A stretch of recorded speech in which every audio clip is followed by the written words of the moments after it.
میرے بھائیوں، میرے بزرگوں، یہ درس اور واعظ اور خطبے چسکے لینے کے لیے نہ سنا کریں، اور نہ ہمیں سنانے چاہیے، عمل کی نیت سے، عبرت حاصل کرنے کے لیے، درس حاصل کرنے کے لیے۔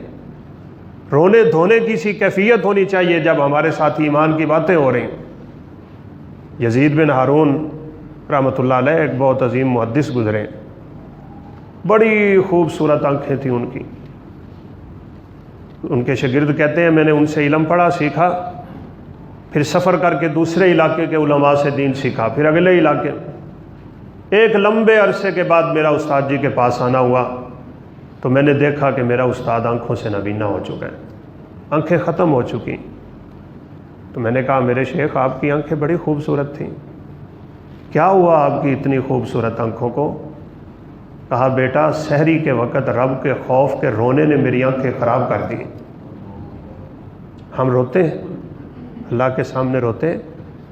رویا کریں۔ امام اوزاعی رحمۃ اللہ علیہ نماز پڑھ کے مصلی سے اٹھے، ایک عورت گھر میں آ کے ان کی زوجہ محترمہ سے کہنے لگی یہ اوزاعی اتنا بڑا محدث بنا پھرتا ہے، دنیا جہان سے لوگ آ کے اس سے علم سیکھتے ہیں،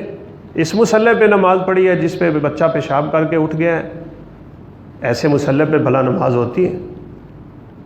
ان کی زوجہ کہنے لگی بیٹا یہ بچے کا پیشاب نہیں ہے، اوزاعی ابھی نماز پڑھ کے گئے ہیں، یہ ان کے رونے کے آنسو ہیں جن کو تو بچے کا پیشاب سمجھ رہی ہے۔ یہ اللہ کے بندوں کی ہمیشہ صفت رہی ہے، ان کی آنکھیں خوف خدا سے بہتی ہیں، اور جس کی آنکھ سے خوف خدا سے آنسو بہ پڑے، رب ذوالمنن کی قسم ہے یہ آنسو ڈھلک کے رخسار تک نہیں پہنچتا، اللہ اس کے پچھلی زندگی کے سارے گناہ معاف کر دیتا۔ عینانی یحبہم اللہ، دو آنکھیں اللہ کو بڑی محبوب ہوتی ہیں، ایک وہ آنکھ جو کبھی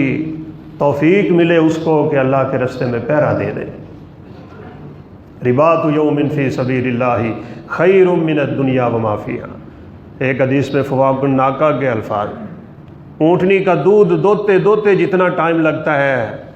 اتنا سا عرصہ بھی اگر کسی شخص نے اللہ کے رستے میں پہرا دے دیا،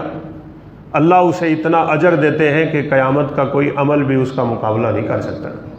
اور دوسری وہ آنکھ عین بکت عن خشیت اللہ، جس آنکھ سے خوف خدا سے آنسو نکلتا ہے۔ آج لیلۃ القدر ہے، ویسے تو ماشاءاللہ مسجدوں کا یہ ماحول بن چکا ہوا ہے کہ شب بیداری کے لیے بہت کچھ کیا جاتا ہے، قیام اللیل ہوتا ہے، وتر ہوتے ہیں، تراویح ہوتی ہے، درس و دروس ہوتے ہیں، لیکن میری آرزو اور تمنا اور خواہش ہے سب کی ہے، ہونی چاہیے، کچھ تھوڑا سا وقت اکیلے بیٹھیے گا، کچھ انفرادی عبادت کیجئے گا،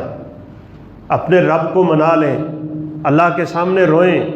عاجزی، انکساری، گڑ گڑانا، تضرع، تخشع، اپنے رب کے سامنے اس کا اظہار کر دیں۔ نبی صلی اللہ علیہ وسلم نے فرمایا جو بندہ اپنے رب کے لیے گر جاتا ہے نا، اللہ اسے دنیا آخرت کی عزتیں بھی عطا فرما دیا کرتے ہیں۔